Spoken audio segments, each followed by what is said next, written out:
দর্শক শ্রোতা ভাই বোনেরা, আপনারা এই মুহূর্তে যে যেখান থেকে দেখছেন আপনাদের সবাইকে সুস্বাগতম জানাচ্ছি। আজকে আসলে খুবই হৃদয় বিদারণ একটি ঘটনা, যেটি না বললেই নয়। আজকে এখানে একটি গোপন তথ্যের ভিত্তিতেই আসলে একটা খবর পেলাম যে একটা ছেলে আজকে হারিয়ে গেছে। 7 থেকে 8 দিন তার মা খুবই অপচেতন হয়ে গেছেন, খুব কান্নাকাটি করছেন, কারণ ওনার ছেলে আকাশ নামে একটি ছেলে, এটা হচ্ছে গুঙ্গিরগাঁও ওনাদের গ্রাম, উচ্চ গ্রাম। আপনারা দেখতে পাচ্ছেন সরকারি দেওয়া বাড়িতে। উনি আসলে খুবই গরিব একটি পরিবার, তো সরকারিভাবে আসলে গড় প্রদান করা হয়েছে, যেটা হচ্ছে উচ্চগ্রাম। আমরা দেখতে পাচ্ছি এই মুহূর্তে আছি সেখানে গুঙ্গিরগাঁওর পাশেই, যেটা সরকারি উচ্চগ্রাম বলে সবাই এক নামে চিনবেন। এটা হচ্ছে জগন্নাথপুর উপজেলা, সুনামগঞ্জ জেলার জগন্নাথপুর উপজেলার কলকলি ইউনিয়নের কলকলির যে বাজার আছে, বাজারের পাশে ওদিকে যে গুঙ্গিরগাঁও, সবাই হয়তো এক নামে জানেন, চিনেন সেই গ্রামটি। তো দিদির কাছে আজকে আসলে এসেছি। দিদির ছেলে কিভাবে হারিয়ে গেল, কি ঘটনা আসলে বিস্তারিত আজকে আপনাদেরকে সামনে তুলে ধরবো। হ্যাঁ দিদি, আপনার ছেলে হারাইছে গত সোমবারে গত সোমবারে হারাইছে, আজকে আর সোমবার। দিদি, ছেলেটা কবে গেছিল খাজো? সকাল 10টার সময়। কিটা কাজ করে? মোটরসাইকেলে কাজ করে। আচ্ছা আচ্ছা, মোটরসাইকেলে কাজ করে নানি। সকালে 10টার সময় গেছে বাড়াইয়া, আর আইছে না? আচ্ছা, সকালে 10টার সময় সে কিন্তু মোটরসাইকেলে কাজ করে, সে কিন্তু হারাই ওখানে গিয়েছিল সকাল 10টার দিকে, তারপরে আর ঘরে ফিরেনি। এখন দিদির একটি মাত্র ছেলে, আসলে এই একটা মাত্র ছেলে, এই ছেলের দিকে দিদির জীবনটাকে বিসর্জন করে দিয়েছেন।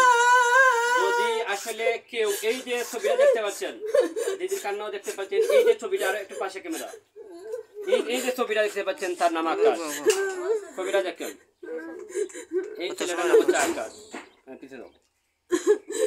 যদি মানে কেউ পেয়ে থাকেন তাহলে আসলে অনেক রকমের সন্দেহ। দেখেন আজকাল গাড়ি দিয়ে ছেলেদেরকে ছিনতাই করে নিয়ে কিডনি খুলে দেয়, চোখ খুলে দেয়, অথবা বিভিন্ন দেশে পাচার করে দেয়। অনেক অনেক ঘটনা ঘটে।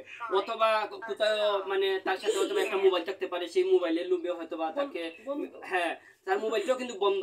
তো অনেক সন্দেহ। দিদি 8 দিন যাবো, তার ছেলে শারীরিকভাবে খুবই অসুস্থ। আমি একটি খবর পেলাম যে এখানে এরকম একটা ঘটনা, কেউ এইভাবে হয়তোবা লাইভ করে নাই, এখানে আসে নাই। তো আমাদের কাজ হলো যে মানুষের পাশে দাঁড়ানো। একজন মানুষ হিসেবে মানুষের পাশে দাঁড়ানো উচিত, ধর্ম বর্ণ নির্বিশেষে আমরা মানুষ। এখন যেখানেই আপনারা দেখে থাকবেন, আমি তো দেখিয়েছি ছেলেটি। আসলে দিদির সাথে যোগাযোগ করবেন যদি ছেলেটিকে দেখেন। দিদির মোবাইল নাম্বারটা 01775384702। আরেকটা গো, আবার কোথায়? 01775384702। হ্যাঁ, এই নাম্বারে আপনারা যোগাযোগ করবেন। দিদি দেশবাসীর যদি কেউ ফাইয়া থাকে, কিতা কোয়া কোথায়, মানে যদি ফাইয়া থাকে তাহলে আপনাদের যোগাযোগ করতে ও নাম্বারে। আচ্ছা ঠিক আছে, আপনার ঠিকানাটা আপনি কইয়া দেন সরাসরি। আবার আমার বাড়ি গুঙ্গিরগাঁও উচ্চগ্রাম। আমার নাম জয়ন্তী রানী নাথ, আমার ছেলের নাম আকাশ দেবনাথ। আচ্ছা, আপনার না স্বামীর নাম। আচ্ছা আচ্ছা ঠিক আছে। আপনি ইউনিয়ন অফিসে তো কাজ করেন? আমি ইউনিয়ন অফিসে গ্রাম পুলিশ চাকরি করি। গ্রাম পুলিশে চাকরি করেন, ইউনিয়ন অফিসে একজন পুলিশ। তো যেভাবেই হোক আসলে ওনার কান্না আপনারা দেখতে পাচ্ছেন, একজন মায়ের কান্না। যেভাবেই হোক আসলে আপনারা এই মহিলাটির পাশে দাঁড়ান।